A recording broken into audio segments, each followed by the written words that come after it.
नमस्कार दोस्तों, स्वागत है आपका अपने YouTube चैनल पर। तो चलिए शुरू करते हैं। अध्याय 4, न्यायपालिका। अखबार पर नज़र डालें, आपको देश भर की अदालतों द्वारा किए जा रहे कामों की झलक मिलने लगेगी।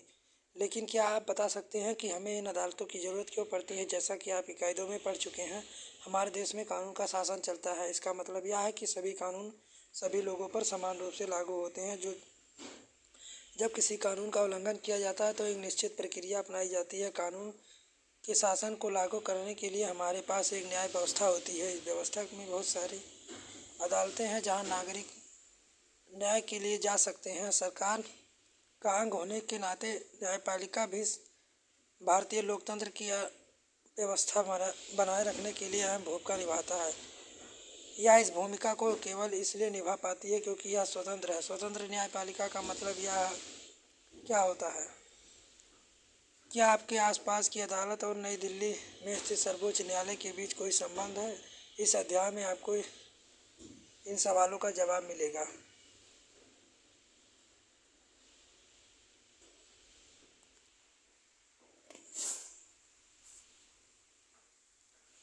भारत का सर्वोच्च न्यायालय, इसकी स्थापना 26 जनवरी 1950 को की गई। उसी दिन हमारा देश गणतंत्र बना। अपने पूर्ववर्ती फेडरल कोर्ट ऑफ इंडिया 1937 से 49 की भांति यह न्यायालय के पहले संसद भवन के भीतर चैम्बर ऑफ प्रिंसेस से में हुआ करता था। इसे 1958 में इस इमारत में स्थानांतरित किया गया। न्यायपालिका की क्या भूमिका है? अदालतें बहुत सारे मुद्दे पर फैसला सुनाती हैं। यह तय कर सकती हैं कि शिक्षकों और विद्यार्थियों की पिटाई नहीं करनी चाहिए। वह राज्य के बीच नदियों पानी के बंटवारे कर सकती हैं। वह अपराध के लिए लोगों को सजा भी दे सकती हैं। न्यायपालिका के कामों को मोटे तौर पर निम्न भागों में बांटा जा सकता है: विवादों का निपटारा, न्यायिक समीक्षा, संविधान की व्यवस्था का अधिकार मुख्य रूप से न्यायपालिका के पास ही होता है। इस नाते न्यायपालिका को ऐसे लगता है कि संसद द्वारा पारित किया गया कोई कानून संविधान के आधारभूत ढांचे का उल्लंघन करता है तो वह कानून को रद्द कर सकती है। इसे न्यायिक समीक्षा कहा जाता है। कानून की रक्षा और मौलिक अधिकार का क्रियान्वयन। अगर देश के किसी भी नागरिक को ऐसा लगता है कि उसके मौलिक अधिकारों का उल्लंघन हुआ है तो वह सर्वोच्च न्यायालय का उच्च न्यायालय में जा सकता है।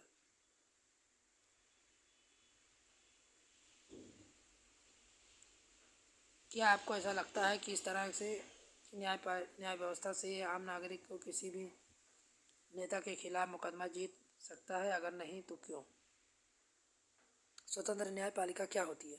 कल्पना कीजिए, एक ताकतवर नेता आपके परिवार की ज़मीन पर कब्जा कर लिया है। जब ऐसी व्यवस्था बने जहां नेता किसी न्यायाधीश को उसके पद से हटा सके, उसका तबादला कर सके, तब आप इस मामले को अदालत में कैसे ले जा सकते हैं? न्यायाधीश भी नेता की हिमायत करता दिखाई देता है। इस स्वतंत्र का एक पहलू है शक्तियों का बंटवारा। जैसा कि आपने पहले अध्याय में पढ़ा है, हमारे संविधान में बुनियादी पहलू है। इसका मतलब यह है कि विधायिका और कार्यपालिका जैसी सरकार की अन्य शाखाएं न्यायपालिका के काम में दखल नहीं दे सकती हैं। अदालतें सरकार के अधीन हैं, न कि वे सरकार की ओर से काम करती हैं। शक्तियों के इस बंटवारे को दुरुस्त करने के लिए यह भी महत्वपूर्ण है कि उच्च न्यायालय, सर्वोच्च न्यायालय सभी न्यायाधीशों की नियुक्ति में सरकार की अन्य शाखाओं का कोई दखल न हो। इसलिए एक बार नियुक्त हो जाने के बाद किसी न्यायाधीश को हटाना बहुत मुश्किल होता है। दो वजह से लोकतंत्र के स्वतंत्र न्यायपालिका अनिवार्य क्यों होती है? दो वजह बताइए। निचली अदालत से ऊपरी अदालत तक न्यायपालिका की रचना इस पिरामिड जैसी रहती है। ऊपर दिए गए विवरण को पढ़ने के बाद नीचे दिए गए चित्र को भरें। भारत में अदालतों की संरचना। हमारे देश में 3 अलग अलग अदालतें हैं। निचले स्तर पर बहुत सारी अदालतें आती हैं। इसके ऊपरी स्तर पर केवल एक अदालत है जिससे अदालतों से लोग सबसे ज़्यादा ताल्लुक़ होता है। उसे अधीनस्थ न्यायालय या जिला अदालत कहा जाता है। ये अदालतें आमतौर पर जिले या तहसील के स्तर पर होती हैं, किसी शहर में होती हैं। ये बहुत तरह के मामलों की सुनवाई करती हैं। प्रत्येक राज्य जिलों में बटा होता है। हर जिले में एक जिला न्यायाधीश होता है। प्रत्येक राज्य में एक उच्च न्यायालय होता है उस अपने राज्य की सबसे ऊंची अदालत होती है। उच्च न्यायालय से ऊपर सर्वोच्च न्यायालय होता है। यह देश का सबसे बड़ी अदालत है। नई दिल्ली में स्थित देश के मुख्य न्यायाधीश सर्वोच्च न्यायालय के मुखिया होते हैं। सर्वोच्च न्यायालय के फैसले देश की बाकी सारी अदालतों को मान्य होते हैं।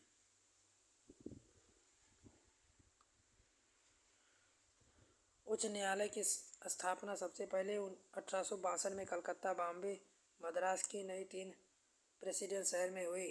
दिल्ली उच्च न्यायालय का संगठन 1966 में हुआ। आज देश भर के 25 उच्च न्यायालय है। बहुत सारे राज्यों के अपने उच्च न्यायालय हैं, जबकि पंजाब हरियाणा का एक साझा उच्च न्यायालय चंडीगढ़ में है। दूसरी तरफ पूर्वोत्तर राज्य में असम, नागालैंड, मिजोरम और अरुणाचल प्रदेश के लिए गुवाहाटी में एक ही उच्च न्यायालय रखा गया है। 1 जनवरी 1919 में आंध्र प्रदेश, अमरावती और तेलंगाना, हैदराबाद में अलग अलग उच्च न्यायालय हैं। जहाँ से ज़्यादा लोग नज़दीक पहुँचने के लिए उच्च न्यायालयों की राज्य के अन्य हिस्सों में खंडपीठ बेंच भी है। पटना उच्च न्यायालय, कर्नाटक उच्च न्यायालय, मद्रास। क्योंकि विभिन्न स्तरों पर अदालतें एक दूसरे से जुड़ी होती हैं। जी हाँ, भारत हमारे पास एक एकीकृत न्यायिक व्यवस्था है। इसका मतलब यह है कि किसी ऊपरी अदालत के फैसले नीचे सारी अदालतों को मान्य होते हैं। इस एकीकरण को समझने के लिए अपील की व्यवस्था को देखा जा सकता है। अगर किसी व्यक्ति को ऐसा लगता है कि निचली अदालत द्वारा दिया गया फैसला सही नहीं है, तो वह ऊपर की अदालत में अपील कर सकता है। अपील की व्यवस्था को समझने के लिए आइए मुकदमे पर विचार करें। राज्य जिला दिल्ली प्रशासन बनाम लक्ष्मणपुर कुमार अन्य मुकदमा जो निचली अदालत में सर्वोच्च न्यायालय तक लड़ा गया।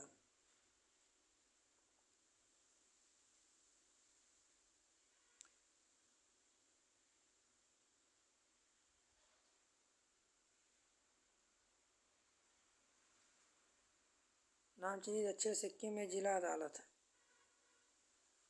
गुवाहाटी उच्च न्यायालय, मिजोरम। उपरोक्त मामले में पढ़ने के बाद 2 व्यक्तियों में लिखे गए अपील की व्यवस्था के बारे में आप क्या जानते हैं?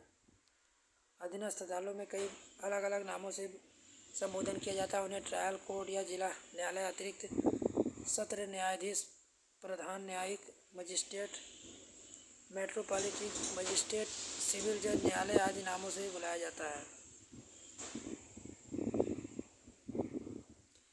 विधि व्यवस्था की विभिन्न शाखाएं कौन सी हैं?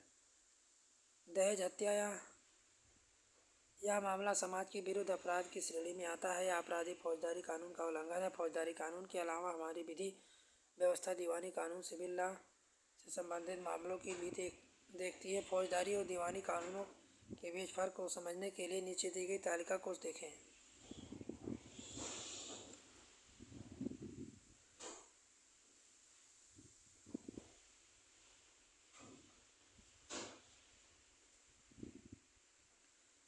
क्या हर व्यक्ति अदालत की शरण में जा सकता है? सिद्धांततः भारत में सभी नागरिकों देश के न्यायालयों की शरण में जा सकते हैं। इसका अर्थ यह है कि प्रत्येक नागरिक को अदालत में माध्यम से न्याय मांगने का अधिकार है। जैसा कि आपने पीछे पढ़ा है, न्यायालय हमारे मौलिक अधिकारों की रक्षा में महत्वपूर्ण भूमिका निभाते हैं। अगर किसी नागरिक को ऐसा लगता है कि उसके मौलिक अधिकारों का उल्लंघन हो रहा है, तो वह न्याय की अदालत में जा सकता है। अदालत की सेवाएं सभी के लिए उपलब्ध है, लेकिन वास्तव में गरीबों के लिए अदालत में जाना काफ़ी मुश्किल साबित होता है। कानूनी प्रक्रिया में न केवल काफ़ी पैसा, कागजी कार्रवाई ज़रूरत पड़ती है, बल्कि उसे समय भी बहुत लगता है। अगर कोई गरीब आदमी पढ़ना लिखना नहीं जानता है, उसका पूरा परिवार दिहाड़ी मजदूरी चलाता है, तो अदालत में जाने और इंसाफ पाने की उम्मीद उसके लिए बहुत मुश्किल होती है।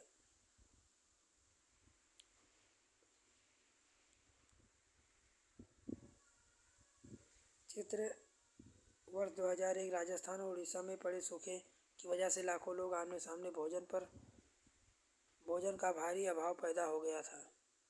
सरकारी गोदाम अनाज से भरे पड़े थे। बहुत सारा गेहूं की चूहों के भेंट चढ़ गया।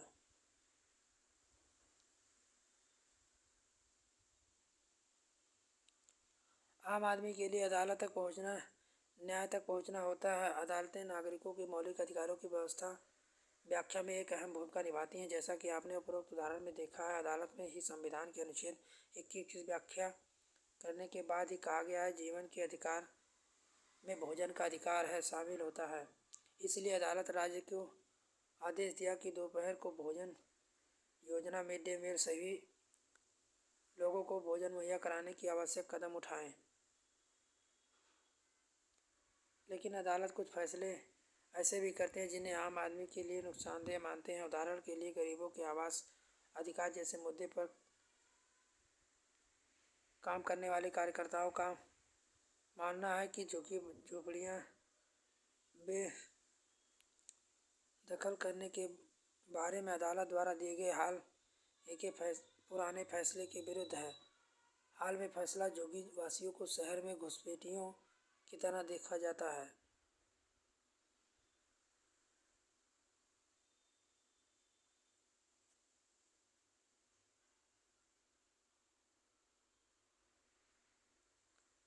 न्यायालय तक आम लोगों की पहुंच को प्रभावित करने वाला एक मुद्दा यह है कि मुकदमे की सुनवाई में अदालतें कई साल लगा देती हैं। इसी देरी को ध्यान में रखते हुए अक्सर यह कहा जाता है कि इंसाफ में देरी यानी इंसाफ का कत्ल।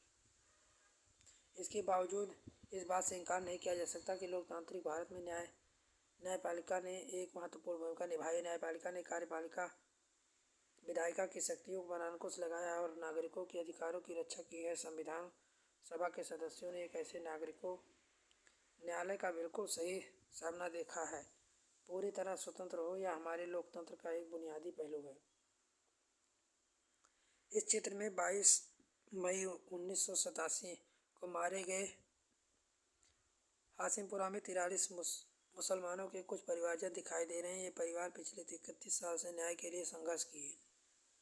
मुकदमा शुरू होने के बाद इनके कारण सितंबर 2002 में सर्वोच्च न्यायालय ने यह मामला उत्तर प्रदेश दिल्ली स्थानांतरित कर दिया। इससे प्रेसिडेंशियल अवार्ड कम्युनिस्ट पीसीस 19 लोगों पर हत्या और अन्य आपराधिक मामलों के आरोप में मुकदमे चलाए गए। इस मुकदमे में 2007 को केवल 3 गवाहों के बयान पर दर्ज किए गए। अंततः 21 अक्टूबर 2018 को दिल्ली उच्च न्यायालय ने आरोपियों को दोषी ठहराया।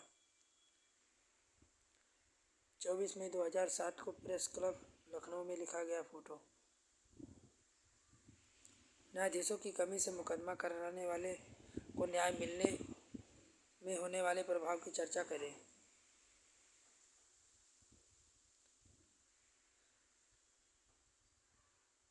सर्वोच्च न्यायालय, उच्च न्यायालय, निचली अदालत।